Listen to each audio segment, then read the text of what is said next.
said it before, I love video games. For fuck's sakes, man! What?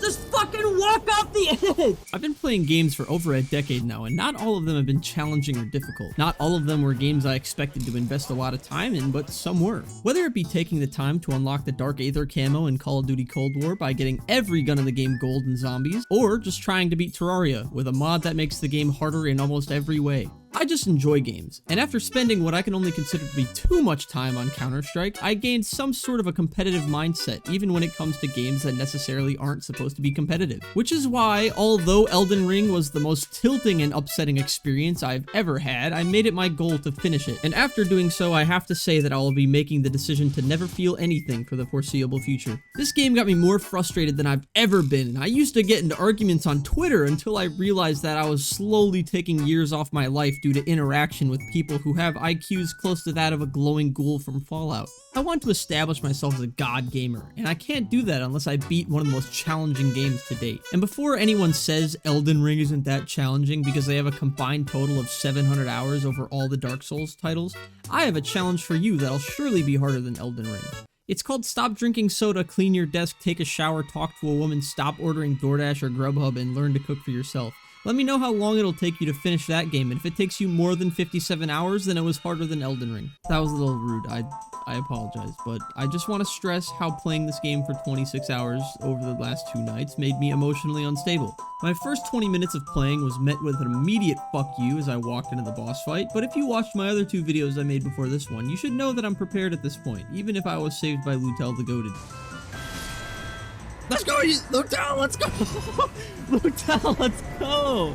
I wasn't exactly sure where I was going next, but I found myself going to Rhea Lucaria, but not before getting turned into a human pincushion. Once again, just kind of going wherever, I found Ronnie, who, from what I can tell, is basically this game's version of Clifford the Big Red Dog, except she's relatively small and blue and not at all a dog. She asked me if I wanted to do something for her, and I don't actually know what because I wasn't listening, but I agreed anyway because I thought her hat looked funny. After talking with Ronnie, I infused myself with Celivis to perform what I can only describe as the opposite of an out-of-body experience. Me and the Wolfman were supposed to be looking for some lost city, but he couldn't figure out how to get there. And what I was supposed to do after this was talk to Celivis to ask if he knew anything about it, but unfortunately he tells me that I must speak to this woman named Sorcerer Selen, who you should remember as the only NPC I killed during this entire playthrough.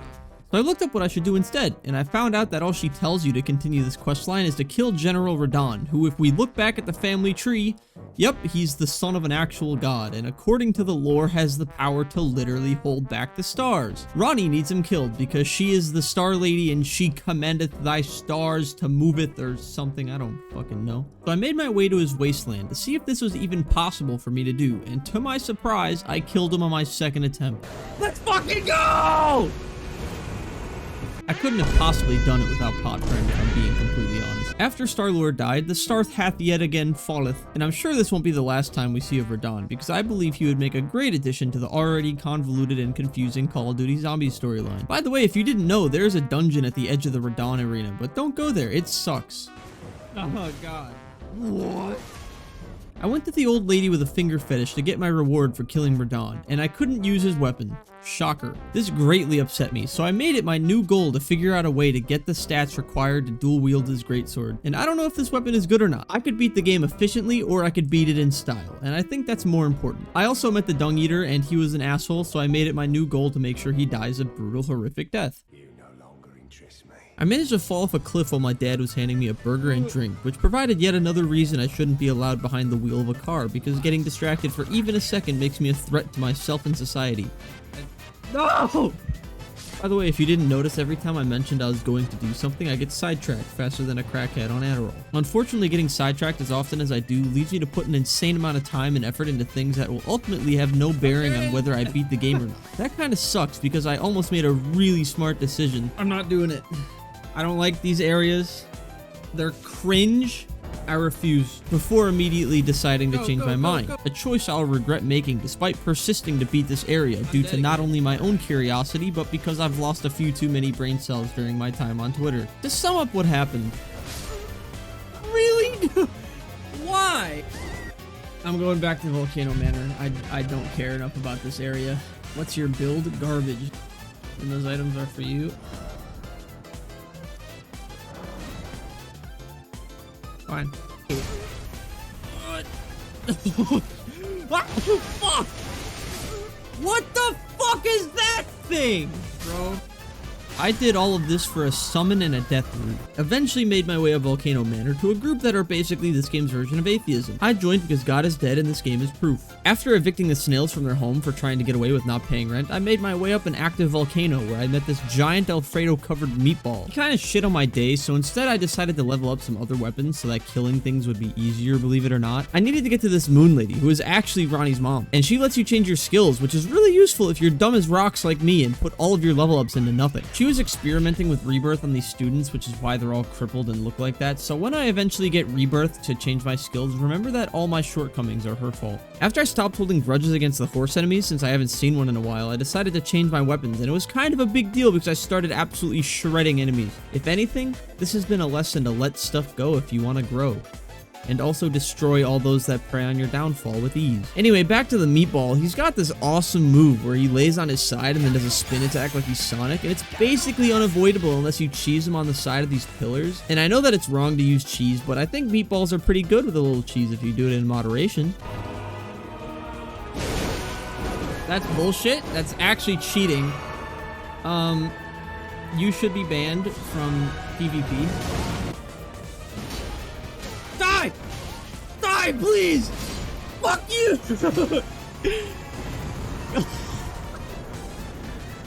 That was so close. Given enough time, you can do anything, but always remember that just as easily as you can succeed, you can fail.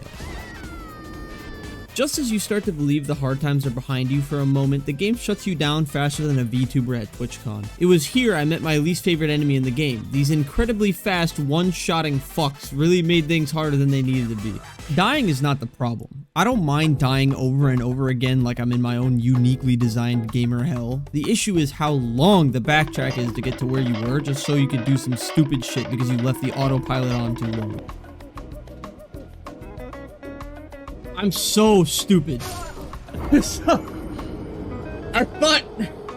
thought the other jump was there.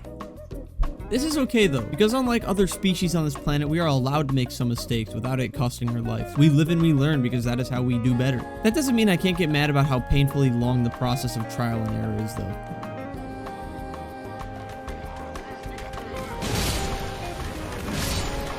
No! You motherfucker! But of course, at the end of the day, the solution was the same as it always was for my generation when things get too challenging. Just run away from the problem and hope it works out. So after all that stress and hard work, I finally contracted the disease that was required for me to continue the Dung Eater questline. Unfortunately for me though, this meant actually making progress in the main story, which filled me with more fear than you can possibly imagine when I saw my worst nightmare waiting for me at the top of these stairs leading to Lindell. For the love of God. No. Ooh. And then after the micro heart attack, I had absolutely no time to recover before walking into what was actually worse than 2 tree sentinels. One even bigger tree sentinel on steroids. It's almost not even worth making a joke about this anymore because you already know that I struggled with it. Oh, okay. I was told to get the best summon in the game and it's actually just a mimic of yourself. But first I needed to get the Ronnie's questline area. Fuck! Why is there a fucking bigger hole? There's enough holes in this game! You could probably turn this into a metaphor about how you only beat yourself up when you're at your weakest, but honestly, I'm too tired while writing this to think of anything that philosophical. And thanks to the power of loving yourself, me went in for the speed kill. Anyway, Dung Eater wanted me to release him from his sewer prison, so I had to find the well which leads to the sewer. And if you know anything about wells, you should realize how fucked up that is, but we move on. So I found the Dung Eater and released him from his corporeal flesh, or whatever the fuck he wanted. He said some fucked up shit, went back to where he used to sit, said some more fucked up shit, and then I met him outside and kicked his ass because it's literally what he asked for.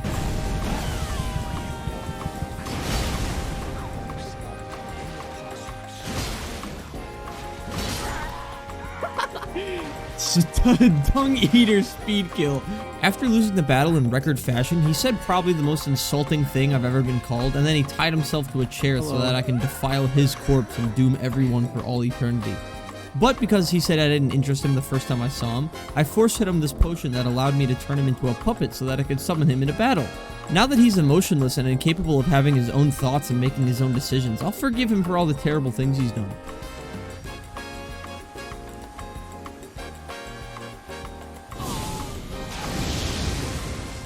Really?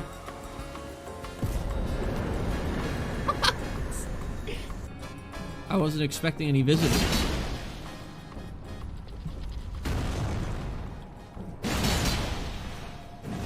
Oh, please.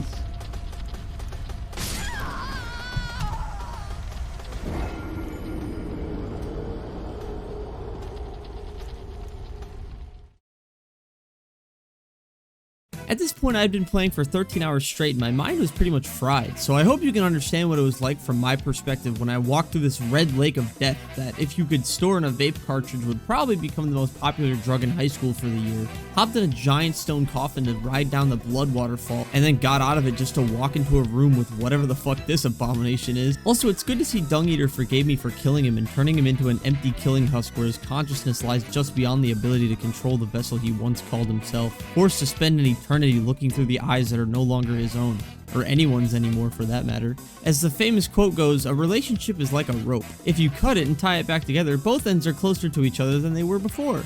After asserting my dominance by killing Estelle first try, I immediately demonstrated to everyone that progression is not the same thing as improvement. I don't really know what happened, but I guess befriending the Dung Eater and killing an alien bug got me and Ronnie married. I tried talking to the dog man because he looked pretty devastated over the breakup, but instead of talking to me, he just got mad and went feral like the dudes on Twitter when they found out Tom Holland started dating Zendaya. She was never yours to begin with, bro. Get over it. After this absolute mess of a questline that resulted in me killing a dog and marrying their owner, I figured I was finally strong enough to continue the main story.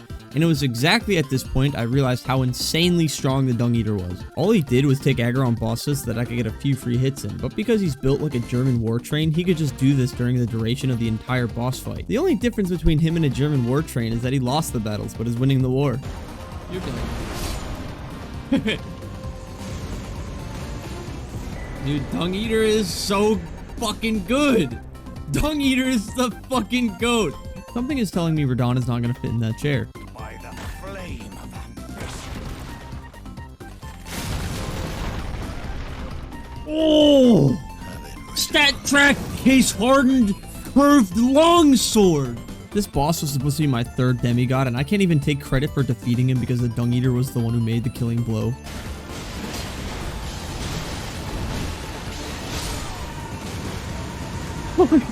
Dung Eater! Dung Eater! You fucking monster! Dude! Dung Eater's a fucking menace! Dung Eater and I made our way to the mountaintop of the Giants, where the taste of victory did not last long as I died to a dragon within the first 5 minutes and then got off because I had been playing for 16 hours straight. The next morning was about as much as the same. I watched Dung Eater do all the work and take the brunt of the damage and then disappear just as quickly as he came into our lives. I'm not exactly sure what I'd be doing without Dung Eater at this point. He's become my second half and together we're an unbeatable team. We are the unstoppable force and also the immovable object. Eventually I figured out why this area was called the mountaintop of the Giants. You know, you would have assumed I'd figure that out sooner, but if you know me by now, you'd know I'm not that smart. After tickling his foot and ankle for long enough, he breaks his leg, rips it off, and sacrifices it to the god that lives in his stomach in order to gain some extra strength to kill two dudes who are not even a tenth of his size. Overreaction much? Anyway, I walked up to the top of the forge that the giant was guarding and totally forgot that Melina wanted to come here so that she could burn down the giant tree that everyone worships. So I touched her hand and passed out because women are scary, and she commits an act of arsony while I woke up in hell, probably because I shouldn't have been holding hands with another woman after getting married. I had to meet my quota of falling to my death at least once in every single area, but I suppose this is what I get for being unfaithful. I think it's kind of impressive how terrible I am at just doing something as simple as walking. I am not kidding you when I tell you that these deaths were not even more than 10 minutes apart. I finally made it to the Godskin duo, and I actually managed to die to them less than I died to the environment around me. Dung Eater made it really easy by soloing the meatball by himself, so it was as simple as just fighting the bosses alone.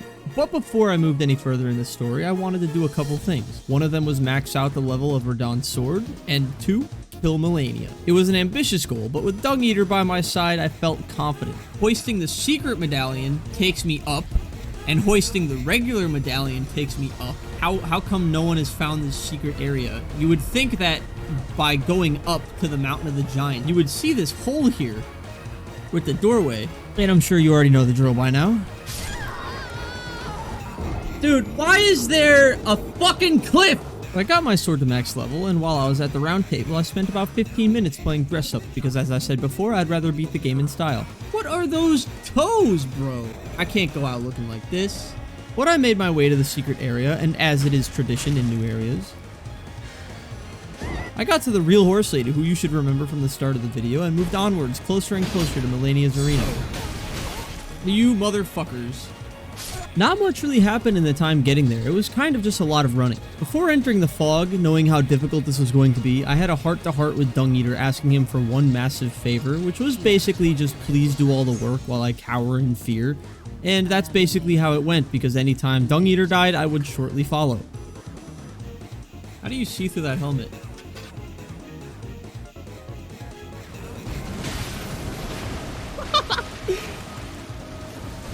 Outstanding start. Knowing that I won't be able to fight her one-on-one, my plan was to just relentlessly attack her without any patience, because Dung Eater is killed by her very easily, and she also heals every time she does damage to you or the Dung Eater. I got her to her second phase at one point, but died to her Scarlet Rot effect because I got really ahead of myself believing I could beat this boss, but I'm really dumb and pressed forward anyway. I thought to myself, would I really have beaten the game if I didn't kill one of the hardest bosses in it?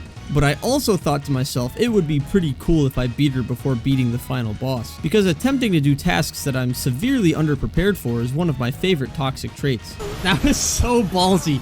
That was so ballsy to go for that. Mania really makes you feel like shit, because any slight mistake you make could mean just starting over again.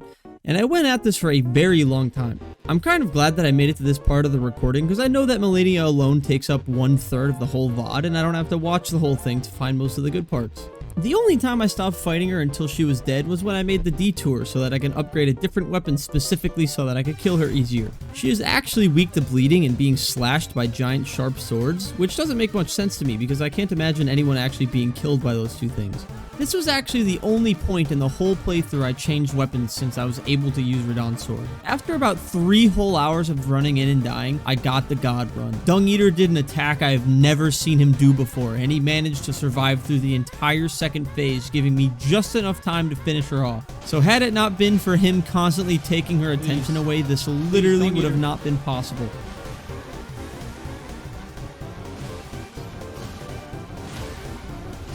Fuck you, dude! Let's fucking go! Fuck this boss, dude! You're probably wondering, after defeating the hardest boss in the game, what could possibly be a problem in the future?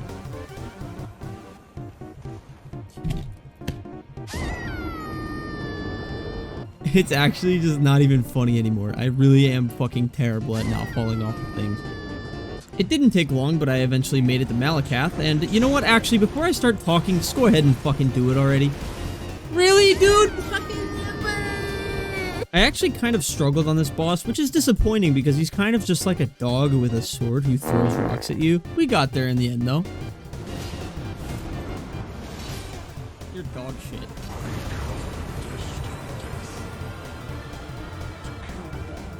To kill my nuts in your mouth, idiot.